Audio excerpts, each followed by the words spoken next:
하나님 말씀은 요한복음 12장입니다.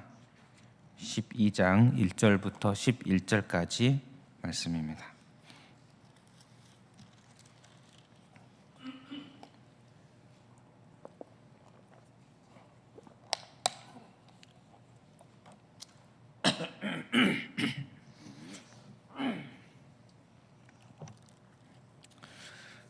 다 함께 봉독하겠습니다. 6월절 엿새 전에 예수께서 베다니에 이르시니 이곳은 예수께서 죽은 자 가운데서 살리신 나사로가 있는 곳이라.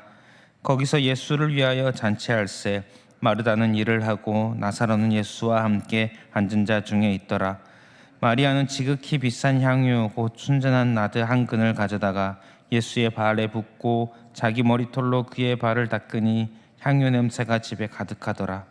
제자 중 하나로서 예수를 잡아줄 가다가 말하되 이 향유를 어찌 300데나리온에 팔아 가난한 자들에게 주지 아니하였느냐 하니, 이렇게 말하면 가난한 자들을 생각함이 아니요 그는 도둑이라 동괴를 막고 거기 넣는 것을 훔쳐가미러라. 예수께서 이르시되 그를 가만두어 나의 장래할 날을 위하여 그것을 간직하게 하라. 가난한 자들은 항상 너희와 함께 있거니와 나는 항상 있지 아니하리라 하시니라. 유대인의 큰 무리가 예수께서 여기 계신 줄을 알고 오니 이는 예수만 보기 위함이 아니요 죽은 자 가운데서 살리신 나사로도 보려 함이로라. 대제사장들이 나사로까지 죽이려고 모이하니 나사로 때문에 많은 유대인이 가서 예수를 믿음이로라. 아멘. 예수님께서 베다니에 가셨습니다. 베다니에는 바로 얼마 전에 11장에 나오는 이야기, 바로 나사로가 죽어서 무덤에 묻혔는데 예수님께서 살리셨던 그 장소 베다니입니다. 그 나사로의 삼남매가 있는 곳, 그곳에 예수님께서 가셨습니다. 죽었던 나사로를 살리셨던 그 사건은 참으로 당시에 많은 사람들에게 큰 이슈였습니다. 9절부터 11절에 보면 많은 사람들이 예수님을 보려고, 또 죽음에서 다시 살아난 살림받은 나사로를 보려고 많은 사람들이 모였다는 것을 볼 수가 있습니다. 이 동네에 예수님을 위한 잔치가 열리고 있습니다. 예수님을 위한 잔치. 아마도 나사로를 살리신 이 사건과 관련하여서 잔치가 열린 것으로 보입니다. 같은 이 내용이 담긴 마태복음 26장과 마태복음 14장에 보면, 마가복음 14장에 보면 이 잔치가 열린 곳은 나병 환자 시몬의 집입니다.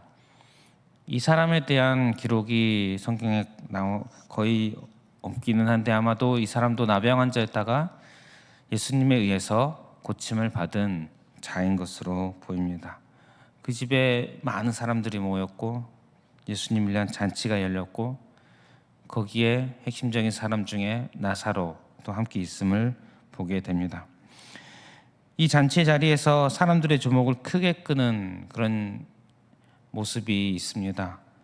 마리아가 지극히 비싼 향유 곧 순전한 나드 한 근을 가져다가 예수님의 발에 붓고 자기 머리털로 그의 발을 닦습니다. 향유 냄새가 온 집에 가득합니다. 같은 내용의 성경의 다른 본문을 보면 발뿐만 아니라 예수님의 몸 전체에 머리부터 붓는 것을 보게 됩니다.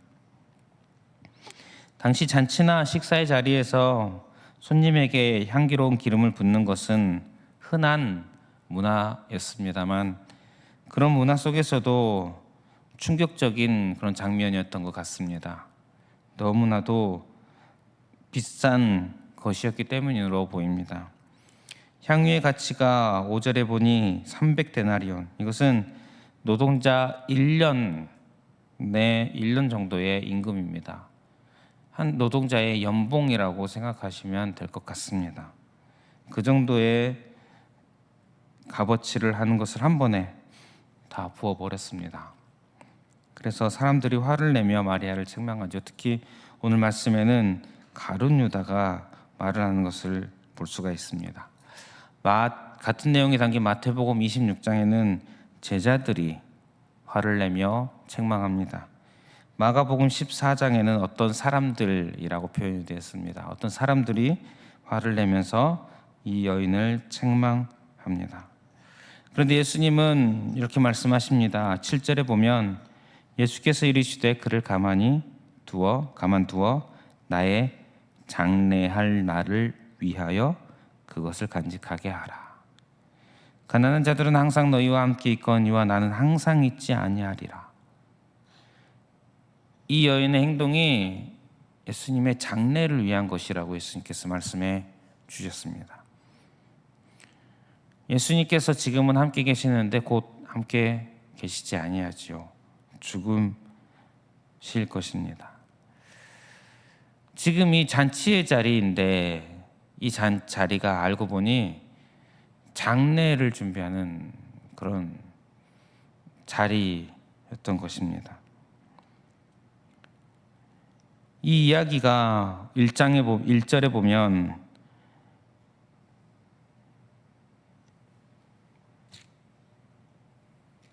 유월절 엿새 전이라고 되어 있습니다.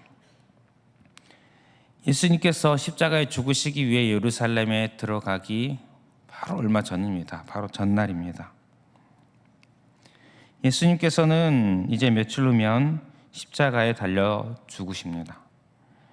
예수님은 이미 여러 차례 예수님께서 죽으실 것이라는 것을 말씀하셨습니다. 제자들에게 말씀을 하셨습니다. 그리고 11장 57절에 보면 대제사장들과 바리새인들이 예수님을 잡을 준비를 하고 있습니다. 예수님은 그걸 아시면서 예루살렘과 3km 정도 거리, 가까운 거리죠. 예루살렘을 가기 위한 여정으로 보입니다. 베다니에 들리셨습니다. 이제 다음 날이면 예루살렘에 가십니다. 입성하십니다. 그래서 오늘 본문, 뒤에 본문, 내일 본문은 예루살렘 입성하는 장면이 나옵니다. 예수님의 죽음이 차차 준비되고 있고 죽음을 향해 가고 있는 그런 장면, 그런 과정에 있는 본문입니다. 이 본문이 예수님의 우리가 이 본문을 볼 때에 예수님이 죽음을 향해 가고 계시는구나, 죽음을 향해 가고 있는 것을 보여주는 바로 그런 본문이라는 것입니다. 예수님께서 죽음을 향해 가고 계십니다. 그런데 아이러니하게도 이 자리는 잔치의 자리였습니다. 잔치의 자리였습니다. 예수님의 죽으심이 우리에게 그리고 온 세상에 참 기쁨과 감사의 사건이 될 것임을 보여주는 그런 은연중에 나타내는 그런 모습인 것 같습니다. 또 이 자리에서 요한복음 특별히 다른 복음서에 비해서 예수님의 장례를 나타내는 것임을 또 도드라지게 드러내는 것이 가룟 유다가 등장을 합니다. 여인을 책망한 사람에 대해서 이 본문 요한복음은 다른 복음서와 달리 요한복음은 딱 가룟 유다를 한 명을 지칭을 합니다. 예수님을 죽일, 예수님을 팔아넘기는 그런 자이죠. 예수님의 장례가 준비되고 있습니다. 죽음을 향해 가고 있습니다. 우리를 위해서 그 죽음의 길을 가고 있는 예수님, 오늘 본문을 보며 예수님의 십자가의 길을 가셨구나, 이 사실을 다시 한번 기억하는 저와 여러분들 되시기를 바랍니다.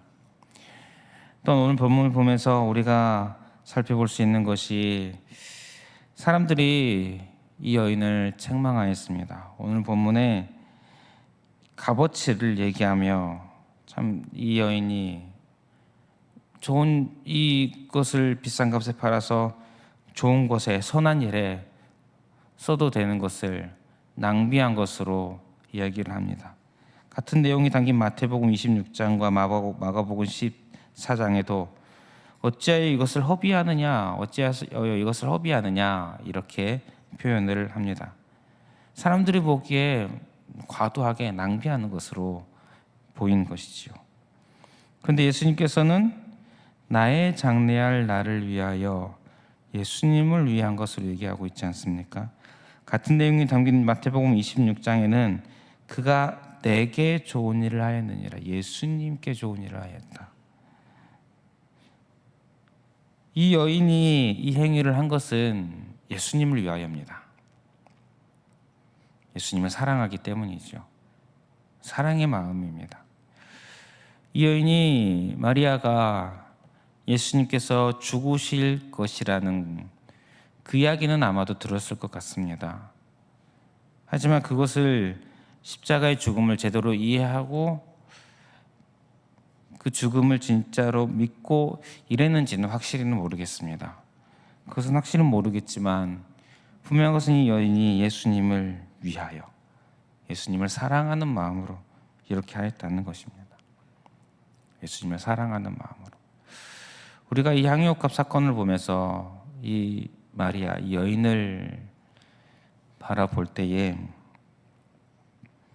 내가 예수님을 위해 무엇을 얼마나 바치느냐 이런 것도 생각할 수 있겠지만 그 행동의 근원인 예수님을 향한 사랑.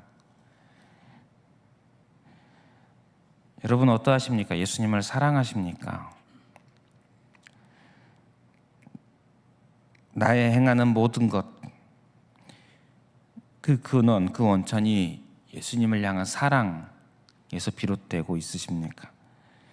우리 신앙생활 어떠하십니까? 이렇게 새벽 기도의 자리에 이렇게 나와 있는 여러분들, 예수님을 향한 사랑 때문에 이렇게 나와 계십니까?